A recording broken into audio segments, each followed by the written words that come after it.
What is up, Pauper players? Welcome back to another Saturday video for the Salt and Pauper channel.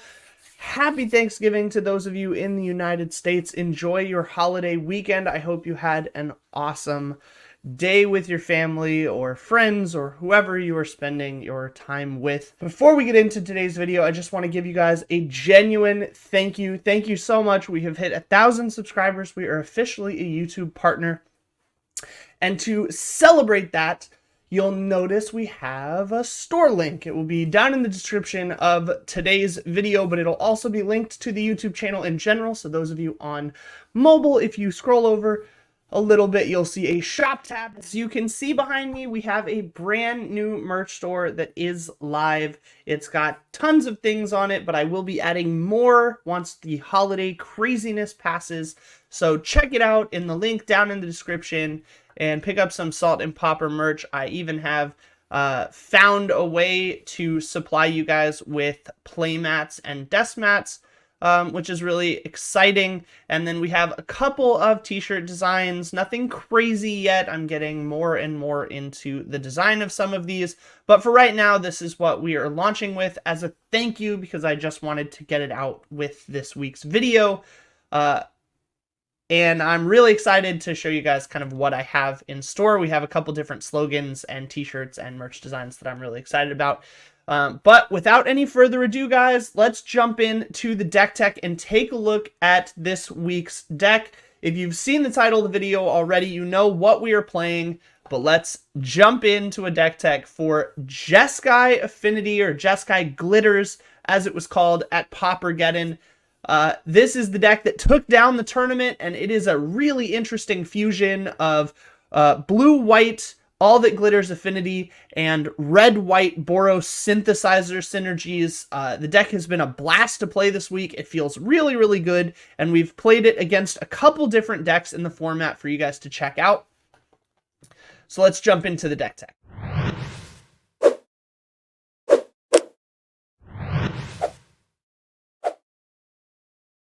Alrighty, guys, so this is the deck that was played to first place at Paupergeddon in November of 2023 in Rome. This is from Alvisi Federico. Hopefully I pronounced your name correctly. This is an amazing deck, and I'm excited to show you guys what it can do. First off, this is a 16-land deck. It runs all artifact lands. This is running 4 Ancient Den, 4 Great Furnace, a single Seed of the Synod. You'll see that blue is just a splash here. And then we have 2 Razortide Bridges, 4 Rustvale Bridges, and 1 Silver Bluff Bridge. We start with the same package that All That Glitters Affinity is running, with the Spring Leaf Drum Ornithopter Thraben Inspector Gingerbrute package with common affinity staples like Frogmite, Murr Enforcer, and All That Glitters, of course, to end games quickly. But we have a very strong red-white bounce package here with Synthesizer, Glinthawk, and a single core Skyfisher. You'll see we're running 4 Synthesizers, 4 Galvblasts as our interaction package. You'll notice that it drops the metallic rebukes that are popular in the red, or the blue-white version. We have 4 Glinthawks to go with these Synthesizers and a single core Skyfisher. This is just to keep the mana cost of this deck down since it's only running 16. We have 3 Thraben Inspectors, 4 Gingerbrutes to wear these All That Glitters, and then we have 4 Frogbites, 4 Thoughtcasts for 4 Murr Enforcers. Very, very fast, explosive start potential from this deck, but it can also definitely play the long game with Synthesizer, Glinthawk, and core Skyfisher. You definitely get into games where you start to rely on the value engine of Synthesizer. And this deck has a lot of redraw potential and mulligans pretty well, because you have turn 2 Thoughtcast on a lot of different positions. So definitely something to be aware of in play patterns is that often you can mulligan once, sometimes twice, 3 times, and then refill your hand very, very quickly with Synthesizers and Thoughtcasts in order to kind of draw yourself out of it. So don't be afraid to mulligan for good hands with this deck. It definitely mulligans well. Out of the sideboard, nothing spectacular, but very dynamic, I would say. We have 3 Relic of Progenitus. This is just for graveyard hate. And then we have Solid Suite of Hate Bears. We have 4 Crimson Acolytes against red, 4 Obsidian Acolytes against black, 4 Standard Bearers against pretty much everything else. Obviously, Standard Bearers is going to be very, very good against Boggles, but it's also very good in the mirror because they can't put all that glitters on their stuff. That's it for the deck tech. As strange as it is that this deck seems very simple, it is incredibly powerful and very surprising to play. I mean, it feels really rewarding. It goes really fast, but it can also play the value game if you have to slow down and avoid gassing out. Really interesting deck. I love the combination of these 2 archetypes, and I loved playing it all of this week. So let's go ahead and jump into game number 1 for you guys and show you what this deck can do. All right, this is game number 1 against Gwini06. Hopefully that is how you pronounce your name. They were going to be playing Blue-White Affinity. Normally I would keep that reveal until I discover it in game, but it's pretty easy to determine what they're on. This is our opening hand. It is a really interesting hand that I do consider keeping because we have the Synthesizer with redraws off Glinthawk, Gingerbrute into Frogmite. Ultimately, I end up throwing it back, and we draw a much better hand in my eyes with double Springleaf Drum, 2 lands, and a Frogmite Enforcer and a Thoughtcast. We're going to throw one of these Springleaf Drums back, and off to the races we go. Like I said, we are on the draw. Turn 1, our opponent shows us a Razortide Bridge. We draw all that glitters, which is very, very good. We're just going to lead on a Springleaf Drum here off of a red land. Opponent shows us very quickly that they are on blue-white glitters. We're going to go Frogmite into a Thoughtcast to refill. Opponent on a of one mind into a Gingerbrute just gets in there, representing they have a ninja. They do. They drop the ninja, draw some cards, but tap out, which is really important for us because it means that we have an opening to slam this all that glitters and play a Myr Enforcer as backup. We swing for 8 in the air. They take it instead of chump blocking, which I think is a mistake here. They go for their own all that glitters, but we have the Galv Blast in response, and the opponent scoops up the game. We go to game number 2. All right, game number 2 against blue-white glitters. Our sideboard plan is pretty easy. We just bring in those standard bears. We're going to drop a Skyfisher and 3 inspectors. While the inspectors are good, they're primarily there to stop aggro decks that are going to be less evasive. And ultimately, while they are good at blocking ninjas, I think the standard bears are going to be a little bit more important, and I didn't want to take the artifact core of the deck out or interrupt like the Synthesizer Glinthawk synergies in case we have to take the game long to an awkward draw or kind of a Cold War style board where we both just kind of stack up artifacts but don't hit an all that glitters or something like that. So that's how we roll the game. Let's see what our opening hand looks like.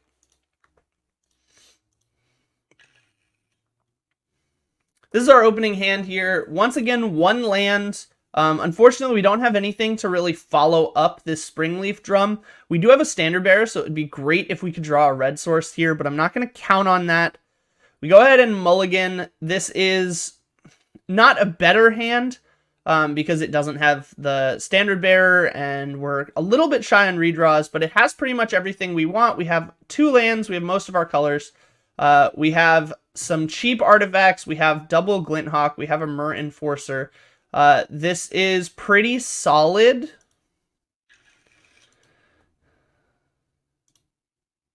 We throw back one of the Glinthawks just so that we do have a little bit of top end. The other consideration was to throw back Myr Enforcer and keep double Glinthawk for the redraws off Synthesizer. But I figured that we were going to need to draw pretty well with this hand anyway, so I wanted to be able to slam Myr Enforcer down quickly if it did get to that point.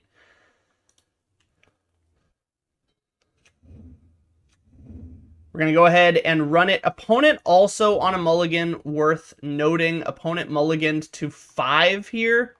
Pretty brutal from the opponent. They do start on land and Ornithopter. We are also going to go land and Ornithopter. This is primarily just to avoid Ninjutsu, so that we have a blocker. Usually I would hold this back unless we needed it or could tap it for a Springleaf Drum or something.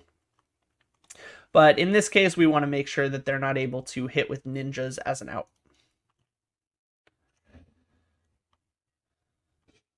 Pass it back. Opponent just passes back, says they're missing land drops. We just play land into Frogmite. Opponent hits a Springleaf Drum into a Thraben Inspector, so they are starting to draw themselves out.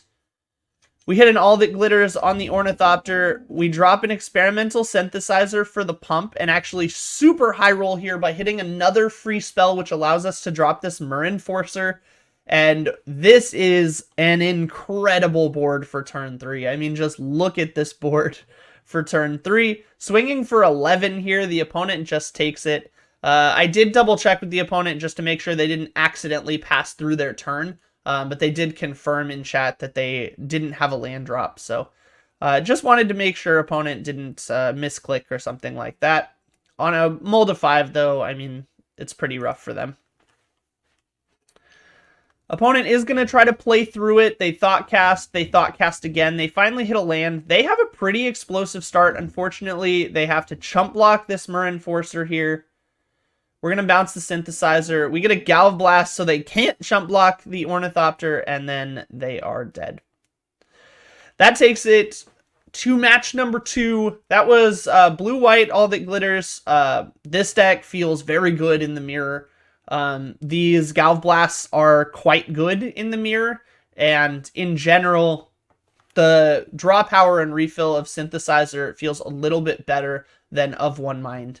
So, very, very fun match number 1 against, not the mirror, but I guess the predecessor. And we're going to go into match number 2. Match number 2 against Diego Periocini. Hopefully I pronounced that right. It might be Periocini. We lost the die roll again, so we are on the draw.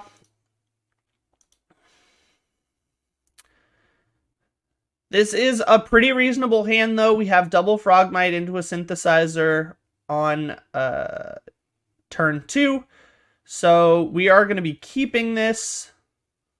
And let's see what happens. Alright, so opponent goes Swamp into Carrion Feeder, and we immediately know we're up against Black Sack.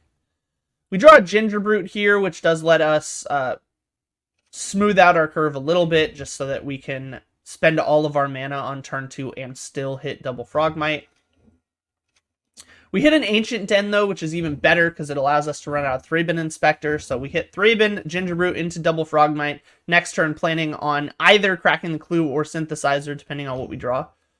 Opponent Village Rites, hits a Shambling Ghast, and then sacks the Ghast to kill the Ginger Brute, which is pretty brutal.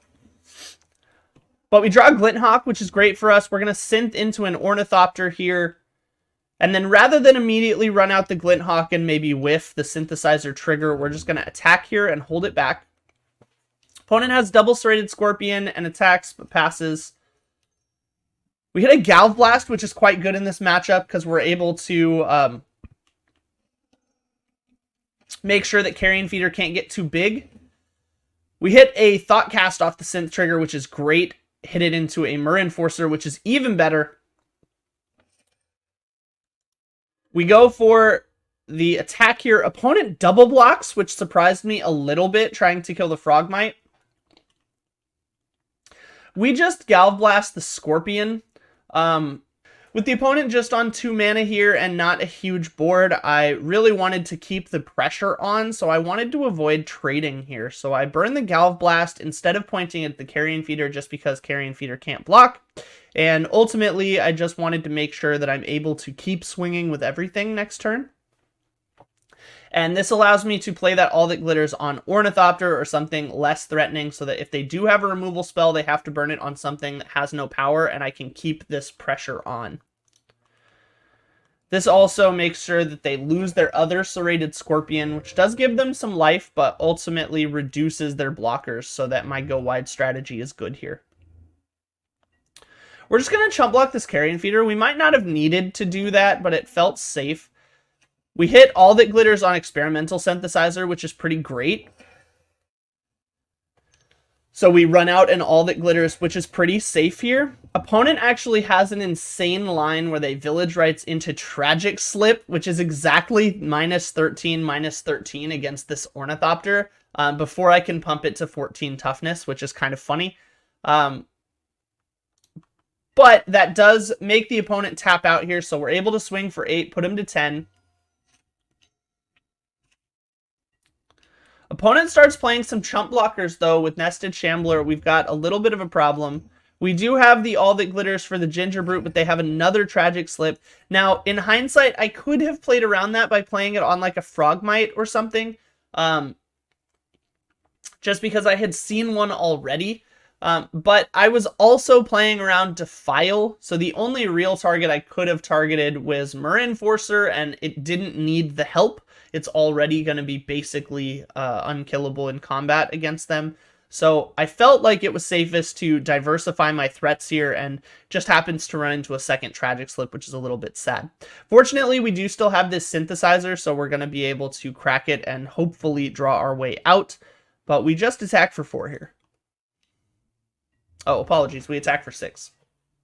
We knew we could force 2 through, but we wanted to hold a chump blocker back for the carrion feeder in case they have a really big turn. We just elect to take 4 here. Nothing really to worry about. We do crack the Synthesizer, which gives us a Synthesizer, which is pretty good. Hopefully we don't whiff on the trigger. We don't. We hit another Synthesizer, which is great. We play that. We get a land off of it. So now we have a couple of synths to pop next turn. We just attack for another 6. Opponent chumps Village Rites and then uses the Shambling Gas -1 to kill 1 Frogmite. We take the 4 again. Opponent is forced to do something a little bit strange here. They have to sack their own carrion feeder in order to Bone Picker. And then they have a Tragic Slip for the Enforcer. So it does force a little bit of strangeness onto the board because I'm now at 5 and the opponent has a 2-turn lethal. I also have a turn 2 lethal, though, with 2 2/2s. Opponent has more cards in hand than me, though, so maybe this was correct from what the opponent has in hand, but it just feels a little bit wrong. Maybe it's right. It's tough to tell. This is a pretty weirdly nuanced board state for this matchup. But in either case, we go ahead and pop a Synthesizer to redraw, and let's see what we get. We hit a Razor Verge, which is a land. Unfortunate. Razor Tide, not Razor Verge. We're just going to attack for 4 here, add another Samurai token to the board, and we're not going to attack with this Ginger Brute. We don't attack with this Ginger Brute very critically, because if needed, it allows us to pop for life. The opponent just swings for 3, which means that we do have lethal on board. They're going to have to react to this. So we are just going to attack for 6 here, but the plan is to still keep this Ginger Brute back just to gain 3 life in case this isn't lethal. We hit a Springleaf Drum, which isn't what we're looking for, so we're just going to pop the synth. We hit another land, which is sad, but we do still have this backup plan to buy us 1 more turn from the Ginger Brute life if we need it. Opponent has a Suffocating Fumes to not die to this lethal strike. They go to 1 instead, but we do get to pop that Ginger Brute for 3 life instead of letting it die to the Suffocating Fumes. So we go back up to 5. Opponent does not have lethal on the board anymore. And we have way over lethal on the board now. They attack for 3, put us to 2. Do not have Sign in Blood, which I was a little bit afraid of lethaling me. And they scoop it up. Off to game 2 we go. All right, game 2, very similar to the last game. We take out 3 Thraben Inspectors and a core Skyfisher for 4 Obsidian Acolytes. Mono black deck, protection from black seems like the easiest choice to make here. Similar to the last one, these Thraben Inspectors are just the least crucial creature we're running currently. It does hurt a little bit to lose some of our draw power with the loss of those clues.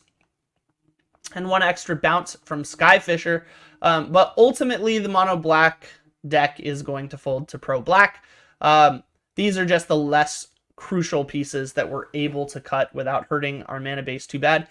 We also cut 4 white creatures for white creatures, which is pretty important based on our mana base's balance, basically, because it is very tight with our colors. Springleaf Drum does a lot to make sure that we're never really dead to colors, but we just want to make sure that we're conscious of that when we sideboard. Anyway, we are on the draw going into game number 2. This is a pretty good hand. We've got 2 lands. We have a Synthesizer, a Springleaf Drum, a Thoughtcast, and a Frogmite. And our sideboard cards, we are absolutely going to be keeping this. Off to the races we go. This is ideally one of those turn 2 Thoughtcast plays that I was talking about. We do need to hit an untapped land drop for that to happen, but hopefully we're able to.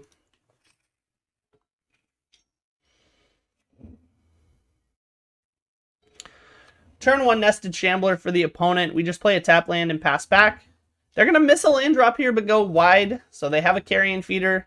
This deck does have a lot of 1-drops, so it's able to go pretty wide very quickly. They hit another Nested Shambler, still on 1 land, though.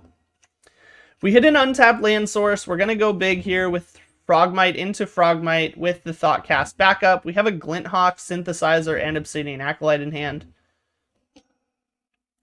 We Synthesizer into a Thoughtcast, which is great for us. We hit a Enforcer off the Thoughtcast we cast, and then we Glinthawk the Synthesizer back. The Synthesizer shows us a land. We're fine losing that. We have another land drop if we need it.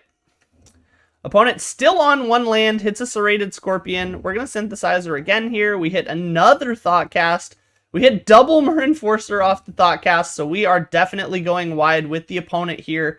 We're just going to swing in. We have the Obsidian Acolyte, but we're holding it in hand.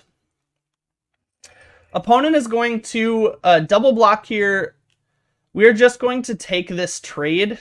We have definitely enough power now that we don't need to worry about it. Opponent is going to start to stack up this Mortician Beetle, though. Opponent sacks the Nested Shambler before damage to pump this Mortician Beetle. So now, this is a very crucial point in the game, because what the opponent can no longer do,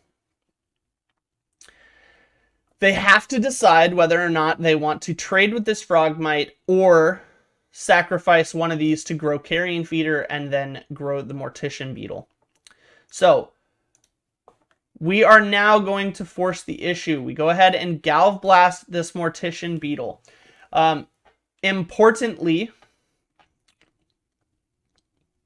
because this first 1/1 counter has not resolved, the opponent would have to sacrifice its Carrion Feeder in order to pump this Mortician Beetle enough to survive. It would have to sack the Serrated Scorpion, sack the Nested Shambler, then sack the Squirrel token, which would make it a 4/4. Then it would have to sack its Carrion Feeder to save the Mortician Beetle. That is not a good line for the opponent, so this Mortician Beetle is almost certainly dying. Opponent just sacks the Mortician Beetle instead. And now, this is another crucial point, because the opponent only has 3 creatures available. They have the Scorpion, they have the Shambler, and they have the Squirrel token it makes, so their Carrion Feeder can never get bigger than a 4/4. You guessed it! We're going to go ahead and Galv Blast here. And this basically destroys the opponent's board. They're going to be left with a Nested Shambler and a Nested Shambler only.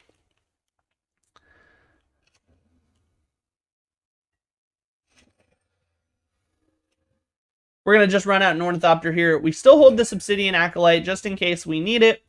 Right now, it's not going to do much. They run out of Bone Picker and just scoop because they are too far behind on board. I show the Obsidian Acolyte just to show them that the game was kind of locked up for my favor, but great job from the opponent. Really interesting deck. Surprised it could go so wide on 1 land. Feels bad to have Mana Screw be the reason you win, but sometimes that happens. Still really showcases kind of the power and the just depth that this deck can dig through. Absolutely fantastic deck to play, and had a lot of fun. And last, we are up against a really interesting match. So similar to the last video, for those of you who stuck around for the bonus match, we have a bonus match again today. This one isn't quite as long as that one, but it is a really interesting match. So let's jump into the bonus match and show you guys just what a long game looks like with this deck. Hopefully you enjoy. All right. Match number 3 is against Renancius. And this is going to be a really interesting one. So settle in. This is going to be a full best of 3 match. This is quite a good one, so hold on. Let's take a look. We win the die roll, so we're actually on the play this time, which is pretty cool. We look at this hand. It is really interesting, but it is good enough. I mean, we have 2 lands. We have a couple Ginger Brutes. Thraben Inspector, Frogmite, Thoughtcast. I mean, this is pretty much what we're doing. We're going to go ahead and keep this hand and run it through. So let's go. We lead on a bridge. An opponent just plays a forest. Not sure what the opponent is on at this point. It's possible that they're on Ponza, but we haven't determined anything yet. We're going to go ahead, play a Frogmite, tap the Frogmite, play a Thoughtcast with the Springleaf Drum. Great draw there, and then hit with the Ginger Brute. We hit Glinthawk and Ancient Den, so we definitely have the ability to bounce some things, which is great. Opponent just leads on a Crashing Drawbridge, and this is a really interesting card because it's just not a card you see very often, even in the deck that it turns out being a part of. I won't spoil it yet for those of you who know what this means, but I did not know quite at this moment what it meant yet. We draw Skyfisher. No big deal. We're going to Thraben Inspector here. And just attack for 3. Opponent's going to take 2. We play a Glinthawk here and bounce the Frogmite and replay the Frogmite. Now, this was a misplay. We should have just bounced. We should have bounced the Thraben Inspector here. Ultimately, it would have been a better play to get a second clue token instead of untapping the Frogmite. We leave 2 mana open for the clue token, but opponent shows us a lead the Stampede, and now we know what we're up against. Opponent reveals Sparrow Sentinel, Overgrown Battlement, Llanowar Elf. So now we are against Walls combo. Very slow start from Walls combo, by the way. But now we know what we're up against, which is good. We go ahead and just attack out. We know that we are against a combo deck, so we are definitely trying to outpace them. Once again, misplaying with this bounce trigger here. We just bounce and untap this Frogmite, where in reality we should be bouncing and replaying this Thraben Inspector to give us more clues for redraws. Opponent is going to go deep here with haste.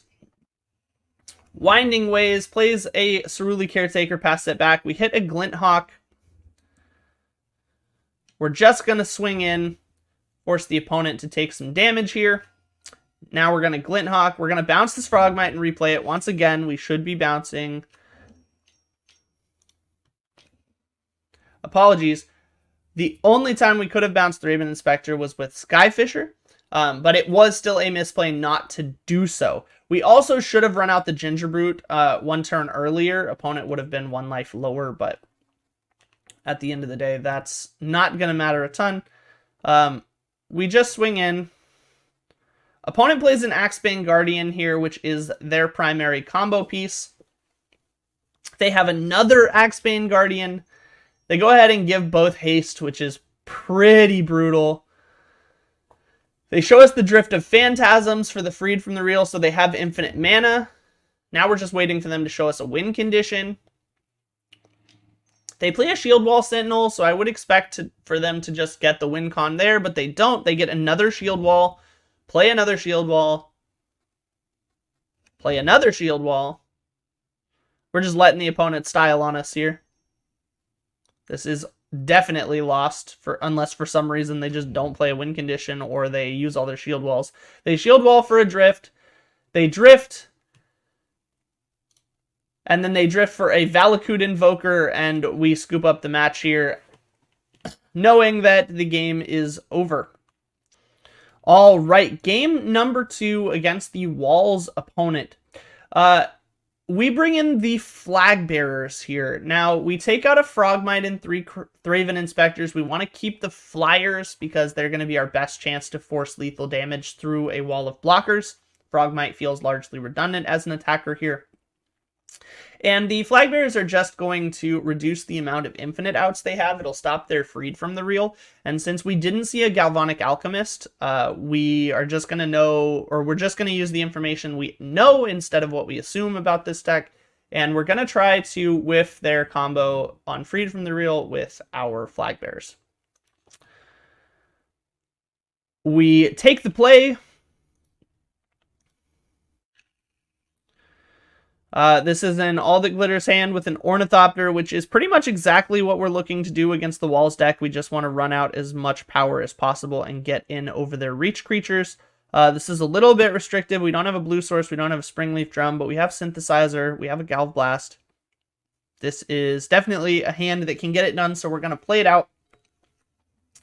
We run out our Ornithopter so that we can turn to All That Glitters and force some power through. They just start with a Llanowar Elves, and we hit a second Galv Blast, which is pretty good. It means that they are on a 3-turn clock effectively through double Galv Blast. But we need a second red if that's going to happen. We whiff on the land draw. We could just Standard Bearer here. And I suppose we probably should have. Ultimately, this is a little bit of a coin flip. We were looking to hold Galv Blast up in case they ran out an Axebane or an Overgrown Battlements or something that ramps up their mana. They do have a Gorilla Shaman here, which is pretty brutal. But it's nothing that is unwinnable. We have an indestructible land, so isn't a ton of pressure at the moment.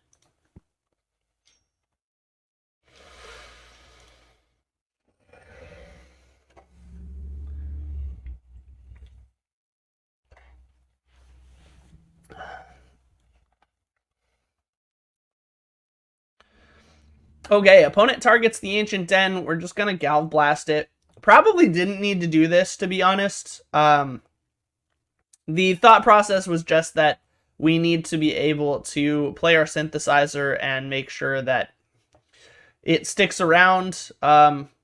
Realistically, we probably didn't need to pull the trigger on the Gorilla Shaman. With double Galv Blast in hand, we actually can line up lethal next turn if we hit a land drop or any artifact like another Ornithopter or something that boosts this Ornithopter's power. So probably should have just Galv Blasted the face there and hoped to hit lethal, but that is what it is. Little bit of a misplay. Opponent has a Quirion Ranger. They bounce and replay their land to get 2 mana for an Overgrown Battlements. We do hit the land, so it would have been lethal here, especially because it's an indestructible land, if we had just ignored the Gorilla Shaman. But unfortunately, that's not the case, so now we are back to a 2-turn clock. We hit for 4. We have a Galv Blast in hand, so we are hoping to set up a turn 2 lethal again. Or a 2-turn lethal again, rather. Opponent goes Lead the Stampede into Winding Way, Overgrown Battlement. Untaps Overgrown Battlement, plays a Shield Wall Sentinel. Lots and lots of mana coming out of the opponent. We're going to Galv Blast them just to open up our draw here, just to make sure that we're able to play a Synthesizer or something on our turn if they have a trick. And to play around Weather the Storm just in case. They couldn't have untapped their Overgrown Battlement because they didn't have a land, but just good to practice correct habits. We want to minimize the Weather the Storm outs there, so we're not going to try to Galv Blast on our turn.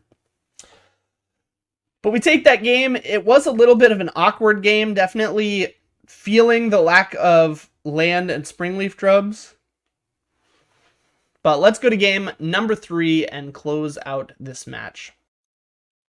All right, game number 3 against the Walls opponent. Same choice in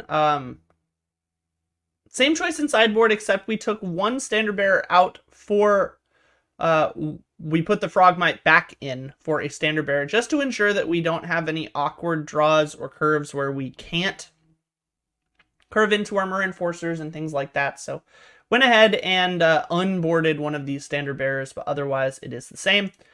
We obviously are on the draw this time, which hurts a little bit.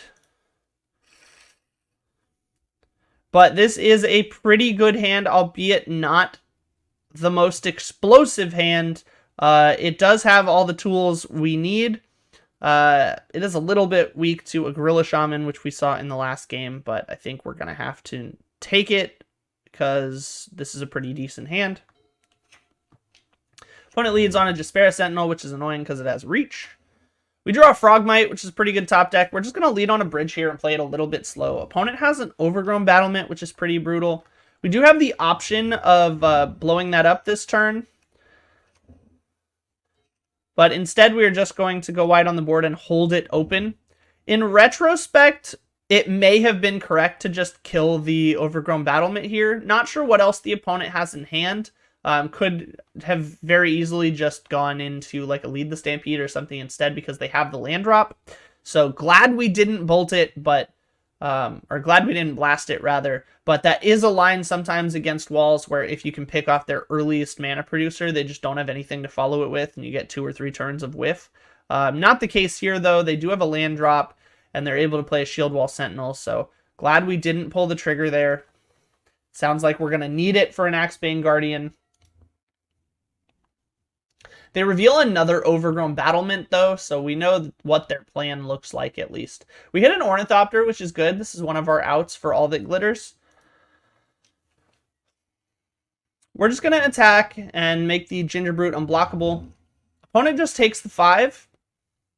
We're going to play the Glinthawk, play and replay the Ornithopter.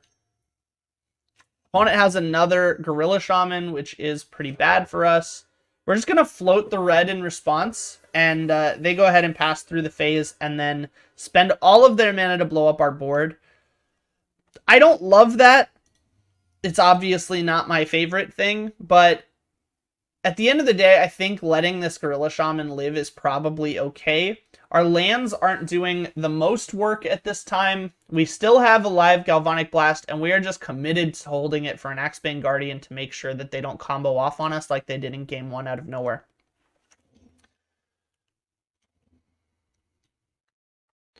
They play a Tuk Tuk Rumble Fort, which is fairly terrifying, because if they do go straight into another Axebane Guardian, which they do, I don't have a way to kill the Axebane Guardian before they get the mana, which is really annoying. Fortunately, they just tap down here immediately and get some mana. And then they're going to cast a Winding Way, and they reveal a bunch of cards, and then they Drift of Phantasms for a Crashing Drawbridge. So not the worst case scenario here. We top deck a Thoughtcast, which is actually fantastic for us.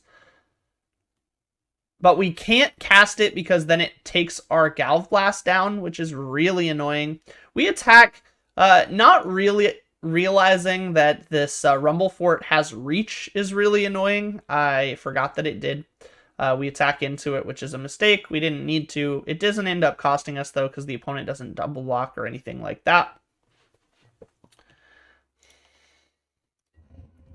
Opponent did find a Valakut Invoker on their last transmute. So we do know that there's a possibility of that coming down and starting to pick off our creatures. We are holding the Galblast for that at this moment.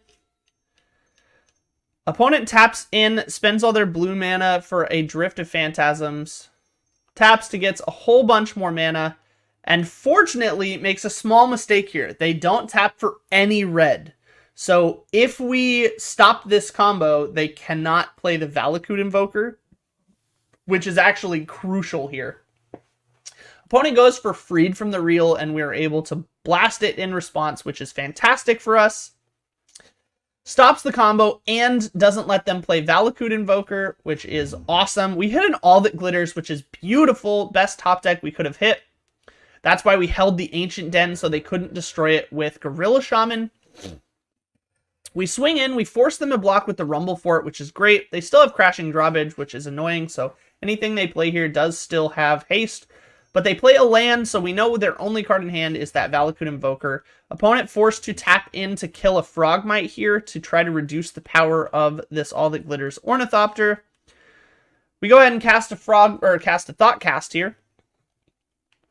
Opponent is going to pick off the land that we cast. That was a mistake. We shouldn't have played the land before we cast the Thoughtcast, because we did end up drawing lethal. We ended up having the Galv Blast, so we could have played the Great Furnace here, attacked, and then killed them with Galv Blast. Super punishing misplay there. Should not have done that. Forgot the Gorilla Shaman was there just because I haven't been playing around it. They do just use the Invoker to pick off both of our other creatures. Fortunately, though, we do still have the Galv Blast, so we hit the land drop, play the Galv Blast, and scoops it up. Opponent only with 1:25 on the clock, so even if they do assemble the combo, not sure they could kill us before the clock expires. Maybe they could if they were fast enough, but glad we didn't have to find out. Great showing from this deck. This deck feels really, really fun to play. I hope you enjoyed the feature games for this week. I hope you enjoy your holiday weekend as usual, guys. Thank you so much for spending your afternoon with me. Make sure you hit the sub button down below and drop a comment for what you think of this deck. Have you played it? If you're going to give it a try, let me know how it goes for you. Really, really fun deck. I'm going to be updating my blue-white glitters list into this list for paper play because it feels pretty incredible. Thank you so much for 1,000 subs, guys. Check out the merch shop and keep an eye on it because there will be more coming in the very near future. I have a couple plans I'm working on in the background, but as usual, guys, goodbye forever, unless I see you next time. Peace.